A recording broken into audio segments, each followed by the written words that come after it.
আসসালামু আলাইকুম, সবাইকে ওয়েলকাম আমাদের চ্যানেলে। আজকে ডিশওয়াশিং নিয়ে একটা ভিডিও করব। আমি রিসেন্টলি ডিশওয়াশার ইউজ করছি। আগে বেশ একটা ইউজ করা হয়নি, যেহেতু উইন্টার আসছে তো ভাবলাম why not give a try. প্রথমেই যেটা করব, আমি ডিশওয়াশারের সোপ ডিসপেন্সারের সোপ ঢেলে দিব। তো আমরা লিকুইড সোপ ইউজ করছি। আগে অন্য একটা সোপ ছিল, ওইটা শেষ হয়ে যাওয়ার পর আমি এই সোপটা কিনলাম। এই সোপটার দেখলাম যে খুব ভালো রেকমেন্ডেশন, এই ব্র্যান্ডটা অনেকেই সাজেস্ট করছে, তো বেশ রিভিউ ভালো ছিল, সো এই সোপটা নিলাম। আর এখানে যেটা দেওয়া হয়, এখানে আরেকটা লিকুইড দেওয়া হয়, যেটা হচ্ছে ড্রাই করার টাইমে এই সোপটা হেল্প করে। এটা একটু শাইন করে ডিশকে, তারপর হচ্ছে কোনো স্টেইন থাকবে না, প্লাস কোনো ব্যাড স্মেল থাকবে না।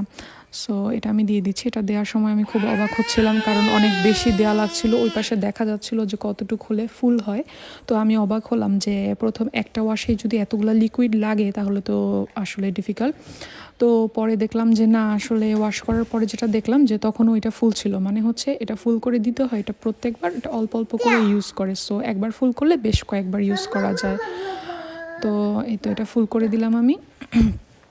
আমি ডিশগুলো আগে একটু পানি দিয়ে ধুয়ে ডিশওয়াশারে জমাচ্ছিলাম, সারাদিনের সবগুলো জমিয়ে একবারে ওয়াশ করি। তো এখন আমি ডিশওয়াশারটা স্টার্ট করে দিব। আমি যেটা করব সেটা হচ্ছে নর্মালি দিব, কারণ খুব বেশি লোডেড ছিল না ডিশওয়াশার, সো নর্মালি এনাফ হবে। আর হিট ড্রাইতে দিয়ে দিলাম আর স্টার্ট করে দিলাম। মাঝখানে একবার আপনাদেরকে দেখাই, মাঝখানে দেখানো যায়, আসলে খুলে দেখা যায় অবস্থা। খুব বেশি ধোঁয়া বেরোচ্ছিলো, আমি তাড়াতাড়ি অফ করে দিলাম, আবার না ফায়ার অ্যালার্ম বেজে যায়। তো এটা আবার বন্ধ করে আবার স্টার্ট দিতে হয়, ওইটা আবার ওই জায়গা থেকে আবার স্টার্ট হয় ওয়াশ করা। তো এই তো মোটামুটি 2 ঘন্টার মতো লাগে, তারপরে ডিশগুলা ওয়াশ হয়ে যায়। তো যেহেতু এত টাইম লাগে, আমার খুবই এই বিষয়টা কনসার্ন ছিলাম যে এত বেশি ইলেকট্রিসিটি ইউজ হচ্ছে বা পানি কত বেশি ইউজ হচ্ছে। তো পরে আমরা চেক করে দেখলাম যে না, এটা আসলে খুব বেশি ইলেকট্রিসিটি বা পানি ইউজ করে না, খুবই লিমিটেড পরিমাণ। লাইক এমনি কলে যেভাবে আমরা ধুই সেভাবে থেকে খুবই আরও বেশি কম পানি এটা ইউজ করে, এবং ইলেকট্রিসিটিও অনেক কম ইউজ করে। সো এই ছিল আজকের ভিডিও। আপনারা সবাই ভালো থাকবেন। আসসালামু আলাইকুম।